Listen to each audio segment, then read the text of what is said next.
there, it's Right Ideas with Susan, and I was out walking the other day in my neighborhood and I saw these amazing treasures, and so I thought, oh, I've got the perfect idea to be able to use those for a Bible lesson.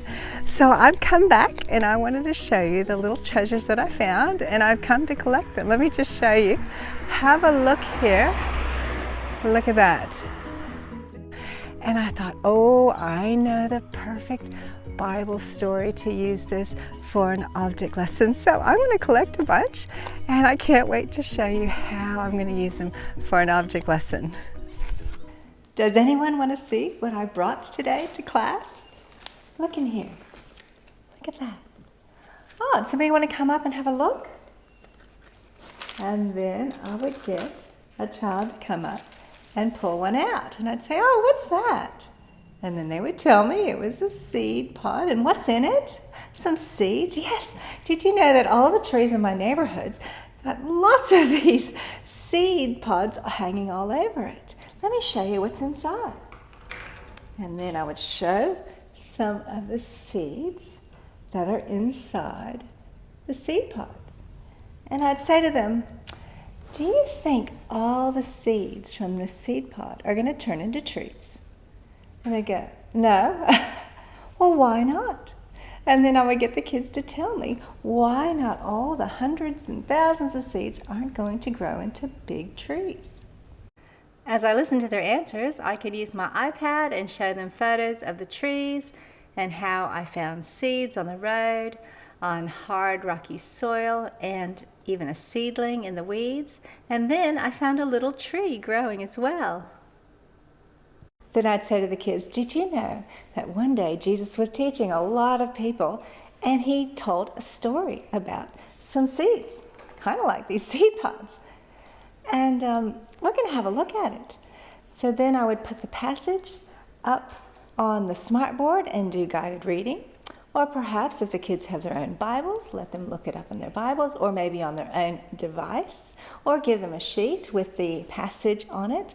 Or with younger children, I might use a picture book or a child's Bible that actually has this story in it.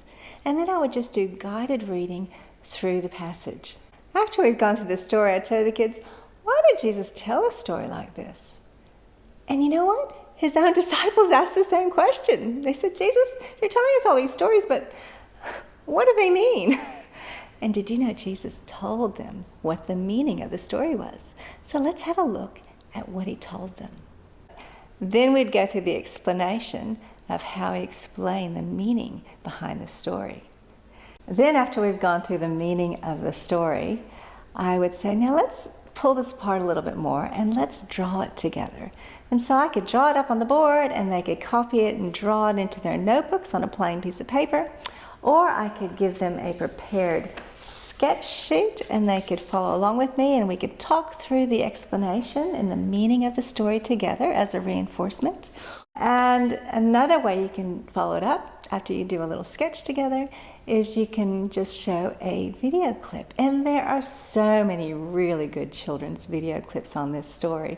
So have a look on my playlist that I put together of this story, and you'll probably be able to find one that suits the classes and the ages that you're teaching. As a final follow-up activity, I'd let each one of my students take one of these home and say, you know what, I'd like you to put your seed pod in a special place, maybe next to your bed or up on your dresser. And I'd like you to think about this story this week and think about, what type of person am I? Am I going to be someone that just listens to it and forgets about it? Or maybe I'm going to be one of those people that really accepts it and wants to grow and learn and grow in my faith in Jesus. And you know what? That's going to require a little bit of looking after. What would be some of the things that you have to do to look after a seed for it to grow? And we talk about watering, sunlight, good soil, that sort of thing. So now, if you wanted to grow in your faith in Jesus and be a person whose faith is going to be real in their life, what sort of things would you have to do to help your faith to grow? And then we talk about the things like praying, reading your Bible, going to church or youth group or maybe a youth camp or a youth club or something like that. And just say, I want this seed pod just to be a reminder. What type of person am I going to be? And then I let them take them home. If you like that little idea of using the seed pods, can you give it a thumbs up and share it on with a friend? I loved how Jesus just used things in nature to teach people about himself and about God. And why not use all the treasures and the things that he has put around us to teach the truths of the kingdom? And I wanted to take a moment and also introduce you to one of my neighbors. So here we go. Isn't she beautiful? This is one of my neighbors, and you want to give us a moo? Huh?